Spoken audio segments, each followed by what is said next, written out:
சட்டத்தால் யுத்தம் செய். பாலியல் துன்புறுத்தல் சட்டத்தை விளக்குகிறார் சென்னை உயர்நீதிமன்ற வழக்கறிஞர் நித்யா. வணக்கம், நான் உங்கள் வழக்கறிஞர் நித்யா. PWD channel. சட்டத்தால் யுத்தம் செய், பெண்கள் வன்கொடுமை சட்டம், இதை பற்றி பேச வந்திருக்கேன். பெண்கள் வன்கொடுமை சட்டம் அப்படின்னாலே பெண்களோட பாலியல் பலாத்காரம் மற்றும் பெண் வன்கொடுமை சட்டம், இதை பற்றி எல்லாமே இதனுக்குள் பார்த்திங்கன்னா உள்ளடங்கியிருக்கு. ஃபஸ்ட்டு பார்த்திங்கன்னா ஐபிசியை இப்போ பிஎன்எஸ்ஸாக மாற்றிருக்காங்க. பிஎன்எஸ் 2023 இதன் கீழ் இந்த பிரிவுகள் கீழ் பார்த்திங்கன்னா பெண்கள் வன்கொடுமை சட்டம் மற்றும் பாலியல் பலாத்காரம் இதன் கீழ் எல்லாமே அடங்கப்பட்டு வருகின்றன. ஃபஸ்ட்டு பார்த்திங்கன்னா ரேப், மோல் பிரிவுகள் கீழ் பார்த்திங்கன்னா பெண்கள் வன்கொடுமை சட்டம் மற்றும் பாலியல் பலாத்காரம் இதன் கீழ் எல்லாமே அடங்கப்பட்டு வருகின்றன. ஃபஸ்ட்டு பார்த்திங்கன்னா பிஎன்எஸ் 2023 இந்த செக்ஷன் கீழே பெண் வன்கொடுமை தடுப்பு சட்டம் இதன் கீழே என்னென்ன வருது அப்படின்னு சொல்லி பார்த்தீங்கன்னா rape, molestation, verbal sexual abuse and visual harassment, cyber sexual harassment, இது எல்லாமே பெண் வன்கொடுமை தடுப்பு சட்டம் கீழ் பார்த்திங்கன்னா இந்த செக்ஷன் படி நமக்கு வருது. பிஎன்எஸ் 124 செக்ஷன் என்ன சொல்லுதுன்னு பார்த்தீங்கன்னா பெண்கள் மீது ஆசிட் வீசுதல், பெண்கள் மீது ஆசிட் வீசுவதற்கு முயற்சி செய்தல், இந்த மாதிரி பண்ணிங்கன்னா 10 ஆண்டுகள் கடுமையான தண்டனை மட்டும் அல்லாமல் நீங்கள் அவங்களுக்கு பாதிக்கப்பட்டவர்களுக்கு அபராதம் கொடுக்கணும். தயவு செய்து பெண்களை மதிங்க, இல்லைன்னா உங்களுக்கு தான் பல பிரச்சனைகள் வரும். இதுதான் பார்த்திங்கன்னா பெண் வன்கொடுமைக்கான சட்டம். இதில் இருந்து நம்ம எப்படி பெண்களை காப்பாற்றி கொண்டு வர முடியுமோ அந்த அளவுக்கு காப்பாற்றி கொண்டு வரணும். இருந்தாலும் நம்ம காப்பாற்ற முயற்சிக்கிறோம். ஆனால் யாரும் நம்மளுடைய என்ன சொல்கிறது, ஒரு சில ஆண்கள் அப்போல்லாம் சொல்லுவாங்க அடுப்பூதும் பெண்களுக்கு படிப்பதற்குன்னு கேட்பாங்க. இப்போல்லாம் அப்படி கிடையாது. யாரும் அடுப்பு ஊதுறதும் கிடையாது, இதுவும் பண்ணுறதில்ல. பெண்கள் ஒவ்வொருவரும் ஒவ்வொரு தன்னம்பிக்கையுடன் சுயமரியாதையுடன் நடந்து கொள்ளணும்னு சொல்லிட்டு அவங்கவுங்க வேலைக்கு போகிறாங்க. அவங்க எப்படி சொல்கிறது, சுய தொழில் நடத்தி ஏதோ ஒரு விஷயத்தில் அவங்களுடைய தொழிலை முன்னுக்கு கொண்டு வர பார்க்குறாங்க. தயவு செய்து நம்மளால் அவங்களுக்கு எந்த ஒரு உதவியும் செய்ய முடியலன்னா கூட அவங்களோட நடத்தையை பற்றி பேசுகிறதோ அவங்கள இழிவாக பேசுகிறதோ தயவு செய்து பண்ணி நீங்கள் பார்த்தீங்கன்னா செக்ஷன் 77 என்ன சொல்லுதுன்னு பார்த்தீங்கன்னா ஸ்டாக்கிங். அது என்னன்னா பெண்களுடைய சம்மந்தம் இன்றி ஆக்சுவலாக பார்த்தீங்கன்னா ஒருத்தர் லவ் பண்ணுறேன்னு சொல்லுவான். இந்த பொண்ணுக்கு அதில் அந்த லவ்வில் பார்த்தீங்கன்னா விருப்பமே இருக்காது.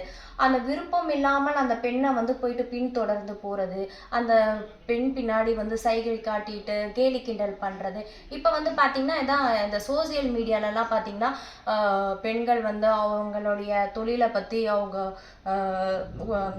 சமூக வலைத்தளங்களில் பதிவிட போகும்போது கமெண்ட் பண்ணுறது, தப்பாக கமெண்ட் பண்ணுறது, அவங்கள இழிவாக பேசுகிறது, அவங்களுடைய நடத்தையை பற்றி பேசுகிறது, இதெல்லாம் பண்ணுறதால அவங்களுக்கு பார்த்திங்கன்னா அதே மாதிரி முக்கியமாக சொல்ல போனால் அவங்களுடைய விருப்பமின்றி அவங்களுடைய பேஜில் போயிட்டு அவங்களுக்கு பேட் கமெண்ட்ஸ் போடுறது, கண்ட புகைப்படங்கள் அனுப்புறது, வீடியோக்கள் அனுப்புறது, இந்த மாதிரியெல்லாம் பண்ணால் 3 ஆண்டுகள் சிறை தண்டனை உறுதி செய்யப்படுகின்றது. கம்பல்சரி இந்த மாதிரி தயவு செய்து பண்ணாதீங்க.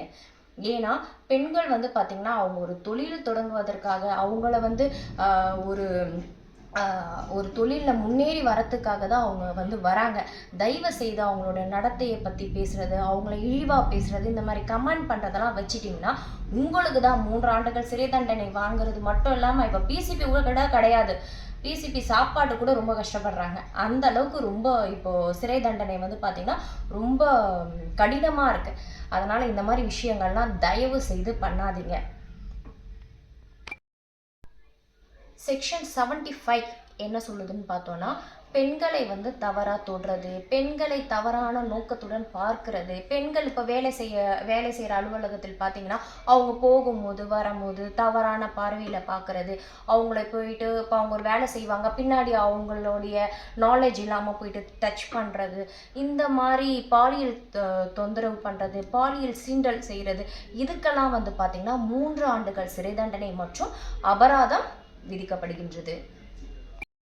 இப்போ வந்து பார்த்திங்கன்னா செக்ஷன் 74 அது என்ன சொல்லுதுன்னு பார்த்தீங்கன்னா, அந்த பிரிவின் கீழ் பெண்களை தவறான நோக்கத்துடன் தொடுதல், பெண்களை தவறான நோக்கத்துடன் பார்க்கறது, இந்த மாதிரி ஒரு சில விஷயங்கள்லாம் பண்ணோன்னா அதற்கான தண்டனை வந்து 3 ஆண்டுகள் சிறை தண்டனை விதிக்கப்படுகின்றது. செக்ஷன் 64 அதில் பார்த்தீங்கன்னா 1 அல்லது 2க்கும் மேற்பட்ட 2 பேர் 3 பேர் கொண்ட கும்பல்கள் வந்து ஒரு பாலியல் பலாத்காரம் செய்தாங்க அப்படின்னா அவங்களுக்கு வந்து பார்த்தீங்கன்னா மரண தண்டனை மற்றும் ஆயுள் சிறை தண்டனை விதிக்கப்படுகின்றது. பார்த்தீங்கன்னா செக்ஷன் 63 வந்து பார்த்தீங்கன்னா பெண்களுடைய விருப்பம் இல்லாமல் பெண்களை பாலியல் பலாத்காரம் செய்கிறதால 10 ஆண்டுகள் சிறை தண்டனை வழங்கப்படும். நெக்ஸ்ட்டு வந்து பார்த்திங்கன்னா குழந்தைகளை 12 வயதுக்குட்பட்ட குழந்தைகளை பாலியல் பலாத்காரம் பண்ணுறதால அவங்களுக்கு வந்து என்ன தண்டனை விதிக்கப்படுறாங்கன்னா ஆயுள் தண்டனையும் விதிக்கப்படுறாங்க. ஆயுள் சிறை தண்டனை விதிக்கப்பட்டு மரண தண்டனை வரை அவங்களுக்கு வழங்கப்படுது. இதன் கீழே வந்து பார்த்தீங்கன்னா rape, molestation, verbal sexual abuse and visual harassment and cyber sexual harassment இது எல்லாமே வந்து பார்த்தீங்கன்னா இந்த பெண் வன்கொடுமை சட்டத்தின் கீழ் தான் வந்து கொண்டு வரப்பட்டிருக்காங்க.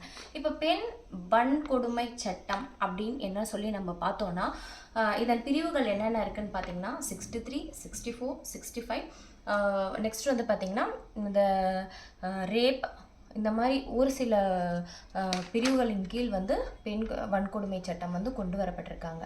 மேற்கொண்டு பார்த்திங்கன்னா அது எப்படி பெண்களை வந்து பாதிக்கப்படுது அப்படின்னு சொல்லி பார்த்திங்கன்னா பெண்கள் வந்து வேலைக்கு போகிற இடத்துலையும் சரி, பெண்கள் வந்து அவர்கள் வீட்டில் இருக்கும்போதும் சரி, உடல் ரீதியாகவும் மன ரீதியாகவும் பெண்களை வந்து ரொம்ப பாதிக்கப்பட வைக்கிறாங்க.